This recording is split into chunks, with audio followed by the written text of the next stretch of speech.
Olá, a grande aventura pelos céus do nosso país chega hoje a mais brasileira de todas as matas.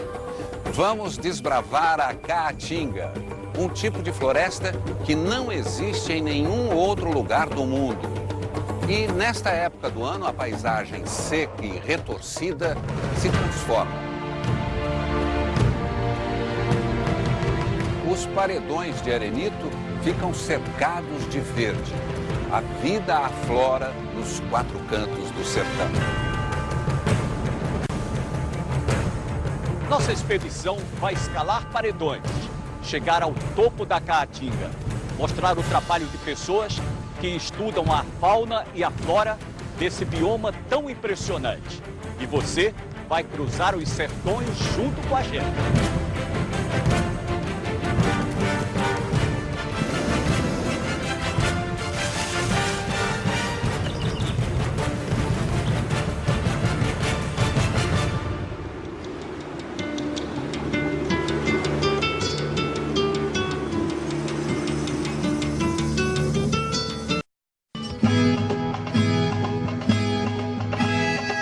Nos sertões do Nordeste só existem duas estações, inverno e verão.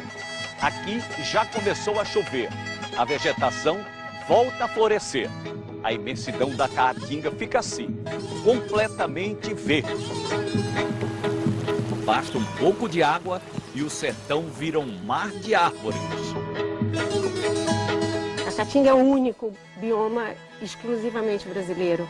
E que a gente, ao longo da vida, da história da gente, a gente sempre associou a Caatinga, a pobreza humana na Caatinga, como se o ambiente também fosse pobre. Só que a Caatinga é um ambiente extremamente rico, de uma biodiversidade que a gente não conhece, com uma possibilidade de uso biotecnológico estúpido e que a gente nunca aproveitou. A bióloga Márcia Chame trabalha nestas serras há 26 anos. Vou ter estribo aqui. E como nós estamos no período de transição na Caatinga, está começando a chover. A senhora vai descer mesmo aí com essa chuvinha? Ai, essa chuva é bem-vinda, né? Pelo menos diminui o calor.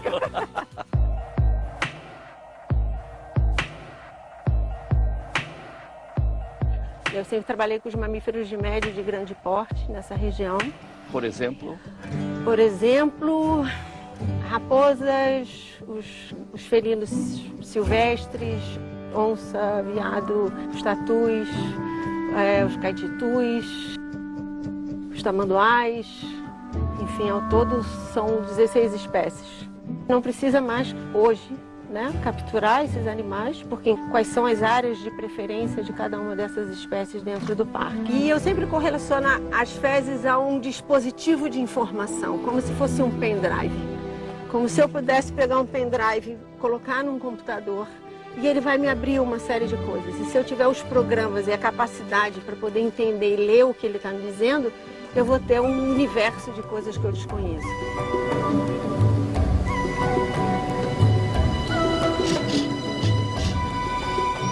E a amostra de que, Márcia, que você está conseguindo aí?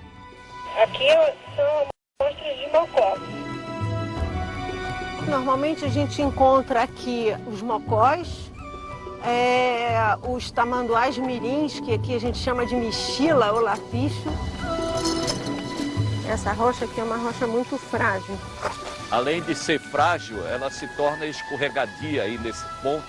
Não tão escorregadia, mas muito mais o perigo dela quebrar, né?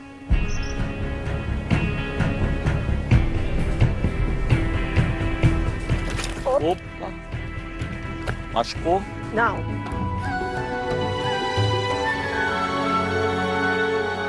As pessoas não têm ideia do quanto importante é nós podermos ter um ecossistema equilibrado e sadio.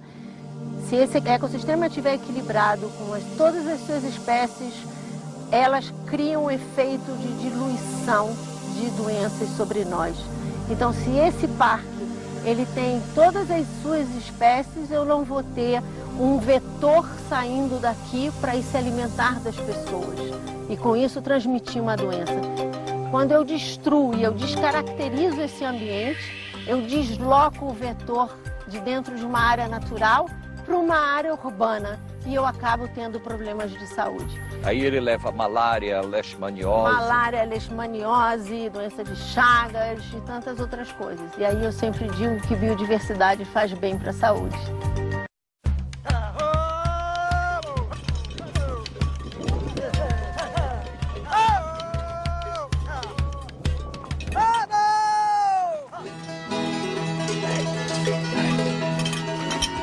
Para se embrenhar na caatinga é preciso coragem.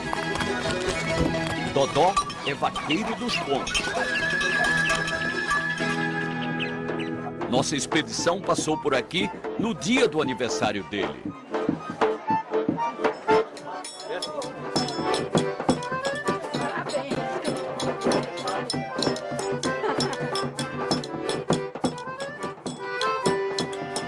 Os vaqueiros são os personagens que mais se identificam com a caatinga. Eles se vestem de couro e entram na mata cheia de espinho para resgatar os bois desgarrados. Uma missão difícil e arriscada, mas que para eles é apenas uma rotina de trabalho. E o cavalo ajuda demais também, né? Um bicho dócil. O nome do cavalo? Perturbado. Perturbado. Mas na hora de correr, ninguém pega ele. Né? Muitas vezes vocês saem sangrando daí. É, acontece, rala toda. Mas é normal. Normal. O bisavô de Dodó morreu no meio da caatinga correndo atrás de boi bravo. O avô ficou cego por conta de uma galhada de espinho nos olhos. Mesmo assim, contrariando o próprio pai, ele seguiu o mesmo caminho.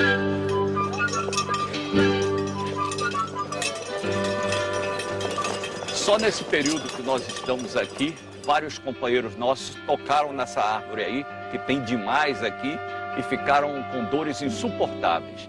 E vocês entram aí, batem nela, no espinho, e não acontece nada. Às vezes pega no rosto, dói bastante o espinho dela. Mas não tem só essa árvore que é nociva, assim, que espinha.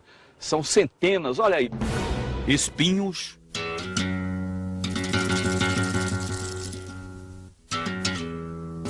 Cobras e lagartos.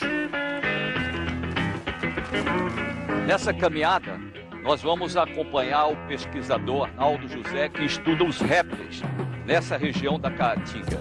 E o foco do trabalho dele, inicialmente, são os lagartos.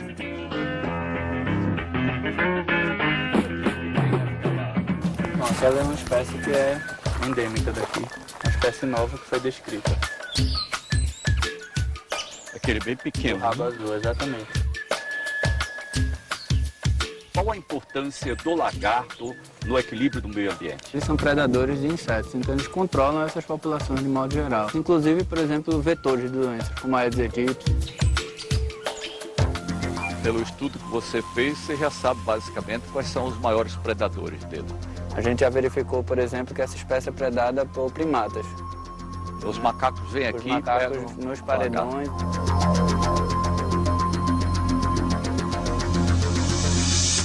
Alguns lagartos vivem isolados lá embaixo. Cercado por essas muralhas de pedra, no que restou da floresta tropical que deu origem à Caatinga.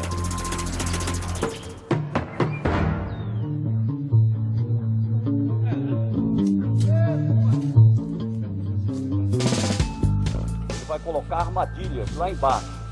A única forma de chegar até essa floresta é com esse sistema de rapel.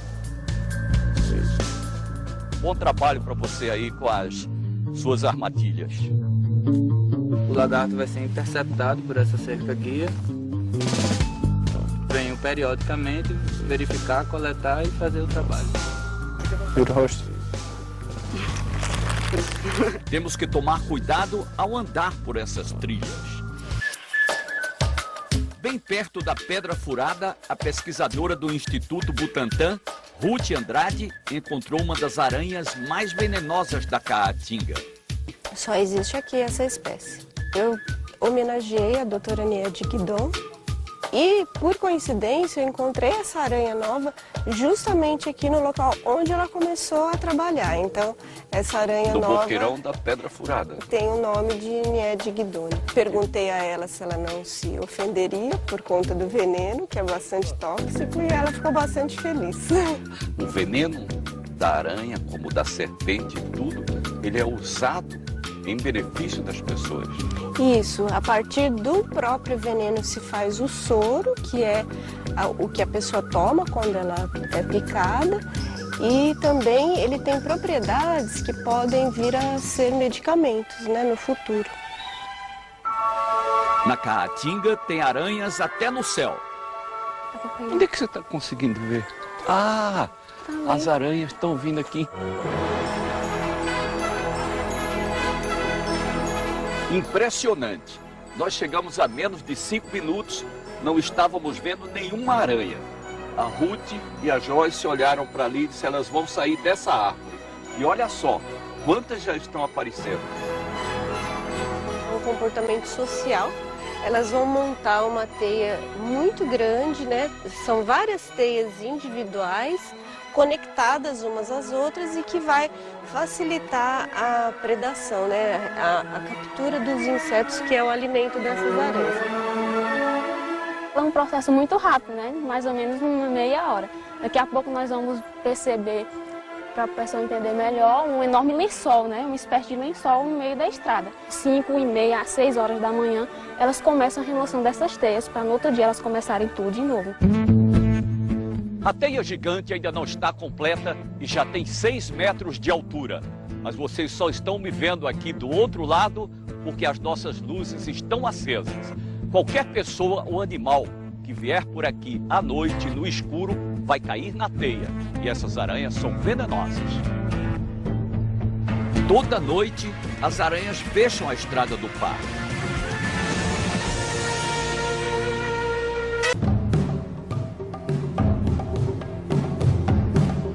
De volta à Serra da Capivara, vimos a chuva abençoar o sertão. E a Caatinga cheia de vida.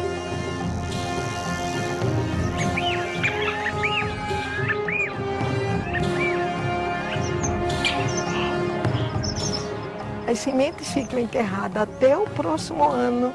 Tudo dorme, não é que está morto. O pessoal diz que está morto, mas não está, está dormindo. Não é, menina, esperando que chegue a chuva. Olha a quantidade de inseto que tem. Vida, é vida. E a senhora chegou com a chuva. No seu primeiro dia aqui, chovendo, como a senhora gostaria que fosse. Isso é a benção dos botânicos. A chuva é como se fosse a dádiva que chega para essas plantas, né? Os botânicos Rei e Ana Maria Giuliette entendem bem do milagre. Os dois são casados e a Caatinga é a grande paixão deles. O que a gente chama de bioma da Caatinga é uma matriz de tipos de vegetação diferente que forma esse bioma. E isso é que é o mais importante, né? Mostra que não é uniforme, como se dizia. Não, é exatamente o contrário. Dependendo do lugar onde você vai, dependendo da altitude diferente, você vai ter plantas diferentes. Então, em quantas espécies? Quase 5.500 espécies. Isso mostra que a gente tem uma exuberância de espécies muito grande. Em tempo de Caatinga verde, as aves do sertão aproveitam a fartura. O cancão é uma ave interessante que ele vive em pequenos grupos familiares, em pequenos bandinhos de 4, 5 indivíduos. A dancinha que ele fez ali é um ritual de comunicação entre os indivíduos do grupo. É uma das aves mais comuns na Caatinga. Sempre está presente próximo à casa do sertanejo. O problema é que alguns deles gostam de ter o cancão tão perto que colocam ele na gaiola.